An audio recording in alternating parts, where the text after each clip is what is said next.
Okay, so uh, have you ever like walked into a room and thought, wait a minute, Hmm. something's not right here? Yeah.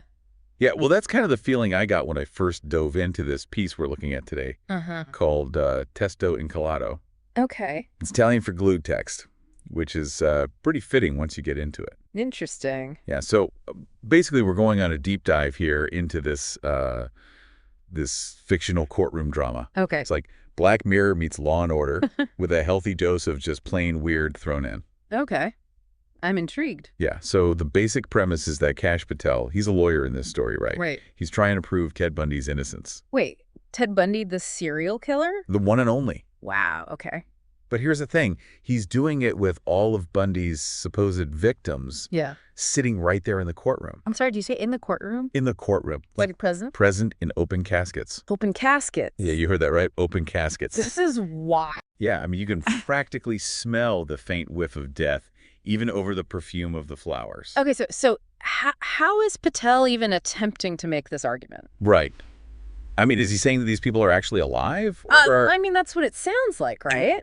it's insane. Yeah, so how's he trying to pull this off? Well, it's like he's completely ignoring the evidence that's right there in front of everyone. Right. You know, he's using all this like emotionally charged language and discrediting anyone who dares to question him. It's like he's saying, hey, don't believe your lying eyes. Wow. It's like he's trying to manipulate the truth right in front of everyone. Exactly. And it makes you think about how this kind of stuff happens in the real world, too. You know, Oh, absolutely. like people twisting facts to fit their own narratives. All the time. Um, Yeah, it's like, how do we know what to believe anymore? It's scary, right? It is. And then to make things even weirder, the author throws in George Carlin and God as observers in the courtroom. Wait, hold on. George Carlin, the comedian and God? Yep. They're just sitting there watching this whole circus unfold. That's a very interesting choice. I know, right? It's like they're there to provide some sort of like cosmic commentary on the whole situation. Yeah, like what's the author trying to say with that? I think it's about highlighting the absurdity of it all. You Right. know, like Carlin with his biting humor and God as the ultimate judge. Yeah, they're like the ultimate peanut gallery. Exactly. Mm. And speaking of trying to control the narrative, Patel keeps throwing around the term fake news whenever he talks about the journalists who are trying to report on the case. Oh, yeah, that's classic. Right. It's like he's trying to discredit anyone who questions his version of events. It's a classic manipulation tactic, isn't it? Absolutely. It's called gaslighting. Gaslighting. Yeah. It's when someone tries to make you doubt your own sanity and perceptions. Right, so that you question everything you see and hear. Exactly. And it can be really effective, unfortunately. Yeah, and this story, it's like a really exaggerated version of that, but it definitely makes you think about how it works in real life. It does, right?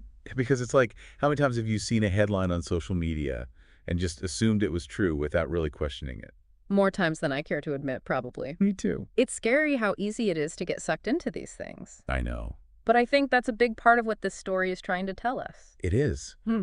Like, it's a warning about the dangers of just accepting information at face value. Exactly. We have to be more critical, more discerning with what we consume. Absolutely. We can't just blindly trust everything we see or hear, especially not in this day and age. It's all about asking questions and doing your own research and being willing to challenge those in power who try to manipulate the truth. Yeah, like what happens when we just let people like Patel define reality for us? Right. What happens when we stop questioning and just accept whatever we're told? It's a scary thought. Really scary. It makes you wonder if we're all just living in our own little subjective realities. It's a lot to think about, for sure. It is. But I think it's an important conversation to have. So yeah, Testo Incollato. It's a wild ride. Sounds like it. But it's also a really thought-provoking piece about the nature of truth and how easy it is to manipulate. So what's the takeaway here? Well, I think it's a reminder to be vigilant, to question everything, and to never stop thinking for ourselves. I like that. You know, don't let anyone tell you what to believe, especially not when there are open caskets in the courtroom. Yeah, that's a good rule of thumb, I think. It's a good one. Yeah. So next time you're scrolling through your news feed or watching a debate unfold, just remember Kash Patel and his open casket courtroom. Yeah, it's a good reminder to stay skeptical and to always be on the lookout for those red flags. Absolutely. Because sometimes truth can be even stranger than fiction and a whole lot more dangerous. Well said. Thanks for joining me on this deep dive. It was definitely a weird one. It was my pleasure. Always happy to explore the strange and thought-provoking. Until next time, keep those critical thinking caps on And don't believe everything you hear. Agreed. Stay curious, everyone. And stay safe out there in the wild world of information. Absolutely. All right, see ya. Bye.